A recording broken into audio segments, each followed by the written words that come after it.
সন্তানের হাত স্পর্শ হচ্ছে, ভাই বোনের সাথে হাত স্পর্শ হচ্ছে, একই থালা থেকে নিচ্ছে, যেই যার সামনে থেকে আসছে খাচ্ছে। তা আমরা সবাই একমত, সবাই আল্লাহর সন্তুষ্টির জন্য ইবাদত করেছি। এই যে ইউনিটিটা আমরা ইফতারের সময়, সাহারের সময় কনফার্ম করতে পারছি, এটা কিন্তু আমাদের লং রান, আমাদের দীর্ঘ জীবনে একটা ইতিবাচক প্রভাব ফেলবে। জীবনে যতই কণ্টকময় মুহূর্ত আসুক না কেন, এই পারিবারিক বন্ধন কেউ ভাঙতে পারবে না। কারণ যাদের লোকমা একসাথে, যাদের সাহারি একসাথে, যাদের ইফতার একসাথে, তারা কখনো বিচ্ছিন্ন হবে না। ইসলাম তাদেরকে সবসময় একত্র করে রাখবে। রমজানের গুরুত্ব সম্পর্কে সচেতন করা, সন্তানদেরকে রমজানের তাৎপর্য, গুরুত্ব সম্পর্কে আমাদের সচেতন করতে হবে। তাই রোজা আসার আগে আগে তাদেরকে নিয়ে আমাদের পারিবারিক মজলিস করতে হবে। রোজা কি সেটা আমরা বুঝাবো। রোজার মধ্যে প্রথম শিক্ষা হচ্ছে তাকওয়ার শিক্ষা। আল্লাহ আছেন, আল্লাহ দেখেন, আল্লাহ রোজা ফরজ করেছেন, না রাখলে আল্লাহর কাছে জবাবদিহি করতে হবে, তিনি হিসাব নেবেন। এই তথ্যটা আমাদের শিশুদের মনে মনে পৌঁছে দিতে হবে। দ্বিতীয়ত, যে দেখো রমজানুল মুবারকে আমরা কেন না খেয়ে থাকি, এর পেছনে কারণ হচ্ছে আমাদের সমাজে অনেক দরিদ্র মানুষ আছে যাদের পেটে ক্ষুধা লাগলো তারা খেতে পারে না। ক্ষুধার যে যন্ত্রণা, ক্ষুধার যে জ্বালা, দীর্ঘক্ষণ পর্যন্ত খেতে না পারলে মানুষ যে অশান্তিতে, অস্বস্তিতে ভুগে, এই ক্ষুধার কষ্টটা আমাদের সন্তানদেরকে অনুভব করাতে হবে, যাতে করে তাদের মধ্যে মানবিক চরিত্র তৈরি হয় এবং ক্ষুধায় ধৈর্য ধারণ করার, সবর করার প্রশিক্ষণ যেন তৈরি হয়ে যায়। সবাই বলি আলহামদুলিল্লাহ। 2 নম্বরে, আমাদের সন্তানদেরকে নিয়ে আমরা রমজানুল মুবারকের জন্য নিজের ঘরটা সাজিয়ে নেব। কোথায় বসে আমি কোরআন পড়ব, কোথায় বসে আমি নামাজ পড়ব, কোন কোন জায়নামাজ ব্যবহার করব, আর কোন কোন আতর ব্যবহার করব। একটা টাইম ম্যানেজমেন্ট বাচ্চাকে সহ নিয়ে আমরা চাইলে বিভিন্ন ধর্মীয় সিনারি আছে, মক্কায়ে মুকাররমার ছবি আছে, মদিনা শরীফের ছবি আছে, যেগুলোতে কোনো মানুষের ছবি দেখা যায় না, এমন যে অ্যালবামগুলো আছে, সেগুলো যদি বিভিন্ন ঘরের মধ্যে আমরা সাজসজ্জায় কাজ করি, সেট করি, এবং সাথে যদি আমাদের শিশুদেরকে নিই, তারাও জিজ্ঞাসা করবে এটা কেন লাগানো হচ্ছে। আমরা বললাম যে এটা লাগাচ্ছি, সামনে রমজান আসছে, এই রমজানুল মুবারকে আমরা এই জায়গাতে বসে বসে আল্লাহর ইবাদত করব। তাহলে এটাতে তাদের মনের মধ্যে একটা ইতিবাচক প্রভাব পড়বে কিনা? পড়বে।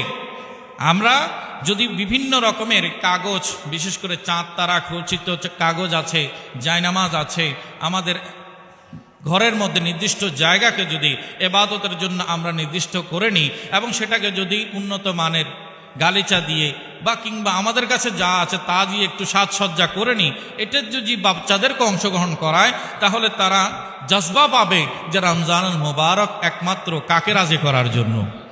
আল্লাহকে রাজি করার জন্য। রব্বুল আলামিন আমাদেরকে এই পরামর্শ গ্রহণ করার তৌফিক দান করুক, আমিন। 3 নম্বরে, একসঙ্গে খাবার প্রস্তুত করা। শিশুদের রমজান মাসের প্রতি আগ্রহ বাড়ানোর জন্য একটা দুর্দান্ত কৌশল হচ্ছে তাদেরকে সাহারি ও ইফতারের প্রস্তুতিতে যুক্ত করা। আপনি যখন শিশুদেরকে নিয়ে খাবার টেবিলে বসবেন, তখন শিশুদেরকে নিয়ে আপনি খাবারগুলো সাজান, তাকে দিয়ে দেন বাটিটা এদিকে রাখো, প্লেটটা এভাবে রাখো, সবার সামনে সামনে একটা একটা প্লেট দাও, একটা একটা গ্লাস দাও, যদি তার কাছে শক্তি থাকে তুমি সেখানে একটু একটু পানিও দিয়ে দাও। তাহলে আমরা যদি তাকে সেখানে সংযোগ করাতে পারি, এবং সে যেটা পছন্দ করে, শরবত খেতে পছন্দ করে, মিষ্টান্ন খেতে পছন্দ করে, তার ফেভারিট ডিশটা তৈরি করি এবং তাকে সাথে নিয়ে, তখন রমজানের প্রতি তার আন্তরিকতা কমবে নাকি বাড়বে? অবশ্যই বাড়বে। 4 নম্বরে হচ্ছে সামর্থ্য অনুযায়ী পুরস্কৃত করা। বাচ্চাকে রোজা রাখতে পারলে তাকে কিছু একটা গিফট দেয়া। আজকে আমার বাবা অনেক কষ্ট করেছে, তাহলে ইফতারের সময় তুমি কি খেতে চাও জানতে চেয়ে তার ফেভারিট ডিশটা যদি তৈরি করে দেয়, তখন পরের দিনও সে রোজা রাখার জন্য আগ্রহী হবে। আমি আজকে এটা পেয়েছি, কালকে আরেকটা পাবো। এভাবে করে তার জন্য একটা ভালো গিফট বা একটা মিষ্টান্ন, একটা চকলেট যদি আমরা ব্যবস্থা করে দিতে পারি, তার জন্য একটা গিফটের, তার একটা পছন্দের কলম যদি তার হাতে তুলে দিতে পারি, একটা খাতা যদি তুলে দিতে পারি, এবং ঈদ উপলক্ষে তাকে যদি এই ইবাদত বন্দেগী করার কারণে আলাদা করে স্পেশাল, এটা তোমার পরিবারে বাবা হিসেবে আমার পক্ষ থেকে গিফট, আর এটা তুমি আল্লাহর বান্দা হিসেবে ইবাদত করার কারণে খুশি হয়ে তোমার জন্য এক্সট্রা আরেকটা গিফট, তখন বলেন তো পরের বছর তার রোজা রাখার ক্ষেত্রে আগ্রহ কমবে নাকি বাড়বে? অবশ্যই বাড়বে। সেজন্য এই টেকনিকগুলো আমরা ফলো করতে পারি, এবং দেখা যায় এই টেকনিকগুলো আলেম ওলামা নিজ থেকে তৈরি করেছেন এমন নন, আল্লাহর ওলিদের জীবন যদি আমরা দেখি। হযরত শেখ ফরিদ রহমতুল্লাহি আলাই, ওনার নাম তো আপনারা শুনেছেন। ওনার উপাধি হচ্ছে গঞ্জে শাকর। গঞ্জে শাকর, গঞ্জ মানে হচ্ছে ভান্ডার, শাকর মানে হচ্ছে মিষ্টান্ন। ওনার মা ওনাকে নামাজে আগ্রহী করার জন্য বারংবার তাগিদ দিতেন এবং বলতেন, বাবা তুমি যদি নামাজে দাঁড়াও তাহলে তোমার নামাজ শেষে যখন মুসল্লা তুমি তুলবে তখন একটা একটা মিষ্টি পাবে। একটু বড় করে বলেন সুবহানাল্লাহ। হযরত শেখ ফরিদ রহমতুল্লাহ আলাইহির মা যান বাচ্চা যখন সাজদায় চলে যেতেন তখন তার জায়নামাজের নিচে একটা একটা মিষ্টি রেখে দিতেন। বাচ্চা যখন নামাজ পড়ে মুসল্লা তুলে নিত তখন সেখানে সে মিষ্টিটা পেয়ে যেত। এই মিষ্টির আগ্রহে ওই বাচ্চার এক ওয়াক্ত নামাজও কাজা হতো না। একটু বড় করে বলেন সুবহানাল্লাহ। একদিন দেখা যায় ওনার জীবনে উনি যে বলছেন যে আমার মা যান আমাকে বলেছেন, এবং আমি যখন আমার বুঝ হলো, একদিন দিনের বেলা আমার মা ঘরের কাজে বাইরে গেছেন আর আমাকে শিখিয়েছেন ওয়াক্ত হওয়ার সাথে সাথে যেন আমি নামাজ আদায় করি, সময় হওয়ার সাথে সাথে যেন নামাজ আদায় করি। আম্মাজান ঘরের বাহিরে নামাজের সময় হলো, আমি অজু করে মশাল্লা বিছিয়ে নামাজে দাঁড়িয়ে গেছি। এখন আমার মা বাহিরে বড় ছটফট করছে, আয় আল্লাহ আজকে তো আমি আমার সন্তানের কাছে লজ্জিত হয়ে যাব। আজ তো নিশ্চয় আজান হয়ে গেছে, সে মশাল্লা নিয়ে দাঁড়িয়ে গেছে, এখন সেই মশাল্লা উঠিয়ে যদি সেখানে কোনো মিষ্টান্ন না পায় সে ভেবে নেবে যে আমি তার সাথে প্রতারণা করেছি। কারণ আমি তাকে বলেছিলাম যে তুমি আল্লাহর নামাজ পড়ো, আল্লাহ তোমাকে মিষ্টির ব্যবস্থা করে দেবেন। এখন আমি তো প্রতিদিনই তার মাসাল্লার নিচে মিষ্টি নিজে রেখে দিতাম, আজ তো আমার সন্তান বোধহয় এখন নামাজ শেষ করবে, আমি তো তার কাছে নেই, আল্লাহ তুমি আমার ইজ্জত রক্ষা করো। হযরত শেখ ফরিদ রহমতুল্লাহি আলাইহির আম্মা যান ভয়ে ভয়ে ঘরে আসলেন, বাচ্চার কাছে গেলেন, বাচ্চাকে জিজ্ঞাসা করলেন, বাবা তুমি নামাজ পড়েছো? তখন সন্তান বলে, হ্যাঁ মা আমি নামাজ পড়েছি। তখন মার অন্তর কাঁপছে, অস্থিরতায় কাঁপছে, যে না জানে আমার ছেলে এখন আমাকে বলে বসে, মা আজকে তো আমি মিষ্টি পাই নাই। তখন তিনি দেখতে পেলেন যে তার সন্তান বলে উঠল, মা আজকে আমি মিষ্টি পেয়েছি, কিন্তু এই মিষ্টির সাথে আগের মিষ্টির স্বাদের সাথে কোনো তুলনা হয় না। আজ আমি এমন মিষ্টি পেয়েছি, আমার সারা জীবনে এত সুমধুর মিষ্টি আমি আর খেতে পারিনি। আজকে আল্লাহ মনে হয় আমার উপর বড্ড রাজি হয়ে গেছে, আজ আমার জন্য স্পেশাল মিষ্টি এসেছে। তখন মা চোখের পানি ছেড়ে দিয়েছে, বলছে, আল্লাহ আমি তোমার দরবারে শুকরিয়ার সাজদা করছি, তুমি এতদিন আমি তোমার ইবাদতে তোমার বান্দাকে আগ্রহী করার জন্য মিষ্টি দিয়েছি মশাল্লার নিচে, আজ তুমি সে মায়ের দোয়া কবুল করেছো, ওই মায়ের ইজ্জত তুমি রক্ষা করেছো।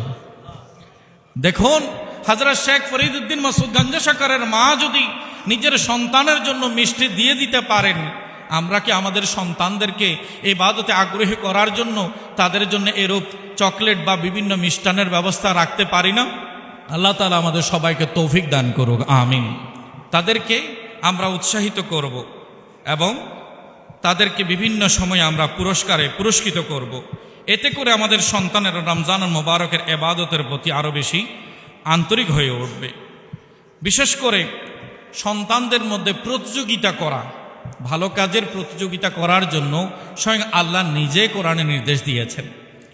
আমরা যদি আমাদের সন্তানদেরকে বলি যে কোরআনের এই সূরাগুলো তোমাদেরকে মুখস্থ করতে হবে, রমজানুল মোবারকে তোমাকে 10টা দোয়া মুখস্থ করতে হবে, রমজান মোবারকে 10টা সূরা মুখস্থ করতে হবে, রমজানুল মোবারকে তুমি আল্লাহ রসুলের জীবন থেকে 10টা বিষয়ে 10টা হাদিস শরীফ মুখস্থ করবে।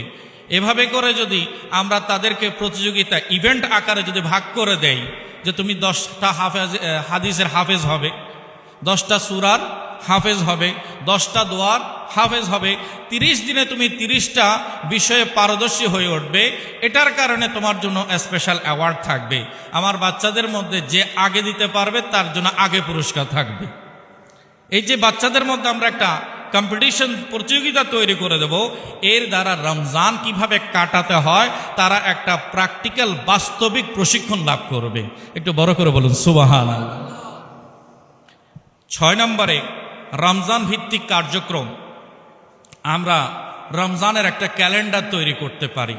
আমাদের কাছে তোহফায়ে রমজানের একটা ক্যালেন্ডার অবশ্যই পৌঁছে যাবে, সেখানে সাহারের সময়, ইফতারের সময়সূচি দেয়া আছে। আমরা পারিবারিকভাবে বাচ্চাদেরকে নিয়ে প্রতিদিন আমি কোন সময়ে কি পড়ব, আমি কখন ফরজ নামাজ পড়ব, কখন নফল নামাজ পড়ব, কখন জিকির করব, কখন দুরূদ শরীফ পড়ব, কখন বাচ্চাদেরকে নিয়ে দোয়া শিখব, এভাবে করে যদি আমরা পুরা রমজানের একটা একাডেমিক ক্যালেন্ডার তৈরি করতে পারি, আমার মনে হয় সুন্দর লাগবে এবং আমাদের বাচ্চারাও দিন সম্পর্কে জানার একটা রোড ম্যাপ পেয়ে যাবে, কিভাবে তাকে রমজানটা কাটাতে হবে।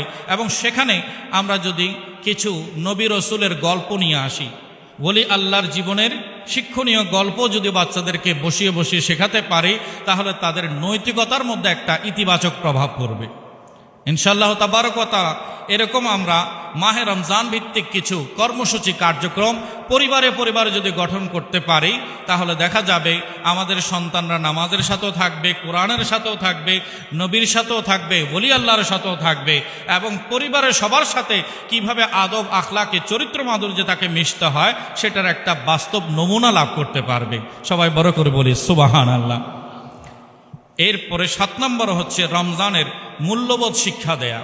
আমাদের সন্তানদেরকে আমরা সারা মাস ব্যাপী ব্যবহার শেখাবো, নৈতিকতা শেখাবো, যে দরিদ্রকে কিভাবে সাহায্য করা যায়, রমজানে কিভাবে দান করা যায়। আপনি মসজিদে আসছেন, মসজিদে দান করবেন, আপনি সন্তানের হাত দিয়ে করান। আপনি বাহিরে কোনো গরিব গুরাবাকে দিবেন, আপনার বাচ্চার হাতে সেটা দেন। আপনি যদি পাশের প্রতিবেশীকে ইফতার পাঠাতে চান, সন্তানকে হাতে দেন, যাও এটা অমুক আঙ্কেলের বাসায় দিয়ে আসো, অমুক পরিবারে দিয়ে আসো। তাহলে রমজান কেন্দ্রিক যেই সহমর্মিতা, পরস্পর ভালোবাসার বিতরণ, এটা প্র্যাকটিক্যালি সে পরিবার থেকে শিখবে। এবং যখন ডিশ নিয়ে ইফতার নিয়ে বসবে, একজনের প্লেটে আরেকজনে যেন তারা খাবার পৌঁছিয়ে দেয়। প্রথমে আপনি যে প্লেটটা তৈরি করে দিয়েছেন সেই জন্য বড়জনের হাতে দেয়, আবার তারা ভাইয়েরা বোনেরা যদি থাকে খেজুর একজন আরেকজনের হাতে তুলে দেবে। এভাবে করে যদি আমরা তাদেরকে অংশগ্রহণমূলক রমজান কাটানোতে যদি তৈরি করতে পারি, তাহলে দেখা যাবে তাদের মধ্যে পরস্পর একটা সহমর্মিতা, আন্তরিকতার যে বন্ধন, সেটা কিন্তু রমজানুল মুবারকের প্র্যাকটিসের মাধ্যমে তৈরি হয়ে যাবে। কিন্তু সেদিকে আমরা লক্ষ্য রাখি না। আমরা মা বাবারা মনে করি যে ইফতার সার যতটুকু মনে হয় সে খাবে, কিন্তু এখানেও আমরা এমন কিছু নৈতিক দায়িত্ব তাদেরকে শিখিয়ে দিতে পারি যেটার কারণে আমাদের বাচ্চাগুলো আমাদের প্রতি আরও বেশি আন্তরিক হয়ে উঠবে। আমরা আলাদা আলাদা প্লেট না করে সবাই মিলে যদি একই জায়গা থেকে খাবার গ্রহণ করি, তাহলে মায়ের সাথে বাচ্চার হাত স্পর্শ হচ্ছে, বাবার সাথে সন্তানের হাত স্পর্শ হচ্ছে, ভাই বোনের সাথে হাত স্পর্শ হচ্ছে, একই থালা থেকে নিচ্ছে, যেই যার সামনে থেকে আসছে খাচ্ছে। তা আমরা সবাই একমত, সবাই আল্লাহর সন্তুষ্টির জন্য ইবাদত করেছি। এই যে ইউনিটিটা আমরা ইফতারের সময়, সাহারের সময়ে কনফার্ম করতে পারছি, এটা কিন্তু আমাদের লং রান, আমাদের দীর্ঘ জীবনে একটা ইতিবাচক প্রভাব ফেলবে। জীবনে যতই কণ্টকময় মুহূর্ত আসুক না কেন, এই পারিবারিক বন্ধন কেউ ভাঙতে পারবে না। কারণ যাদের লোকমা একসাথে, যাদের সাহারি একসাথে, যাদের ইফতার একসাথে, তারা কখনো বিচ্ছিন্ন হবে না। ইসলাম তাদেরকে সবসময় একত্র করে রাখবে। একটু বড় করে বলি আলহামদুলিল্লাহ। পরিশেষ এতটুকুই আপনাদের সাথে আমার আবেদন থাকবে, আমাদের সন্তানদেরকে আমরা রোজার আগে আগে মানসিকভাবে তৈরি করব, তাদেরকে নিয়ে শুদ্ধ কোরআন চর্চার ব্যবস্থা করব, তাদেরকে নিয়ে দুরূদ শরীফ মুখস্থ করার ব্যবস্থা করব, তারা যেন দোয়া শিখতে পারে সেটার ব্যবস্থা করব, আমাদের সাথে করে তাদেরকে মসজিদে নিয়ে আসার চেষ্টা করব। 7 বছর 8 বছর হয়ে গেলে ওই বাচ্চার ভালো খারাপ পার্থক্য করার বোঝ এসেছে কিনা? এসে গেছে। তাহলে ওই 7 বছরের বাচ্চাকে যদি আপনি শান্তভাবে বুঝিয়ে মসজিদ পানে নিয়ে আসতে পারেন, তাহলে সেই আপনার সাথে সাথে প্রতি ওয়াক্তে এসে এসে জামাতে নামাজ পড়ার প্রশিক্ষণ লাভ করবে, ইবাদত বন্দেগীতে শরীক হওয়ার প্রশিক্ষণ লাভ করবে। সেজন্য আমাদের পরিবারে যারা মেয়েরা আছে, মায়েরা তাদের প্রতি বেশি সজাগ দৃষ্টি রাখবেন, আর বাবারা আপনাদের পুত্র সন্তানদের প্রতি সজাগ দৃষ্টি রাখবেন। তারা যেন মাহে রমজানুল মুবারককে ইবাদতপূর্ণভাবে কাটাতে পারে। আল্লাহ তাআলা আমাদের সবাইকে যার যার অবস্থান থেকে সঠিক সিদ্ধান্ত নিয়ে অগ্রসর হওয়ার তৌফিক দান করুক। আমিন।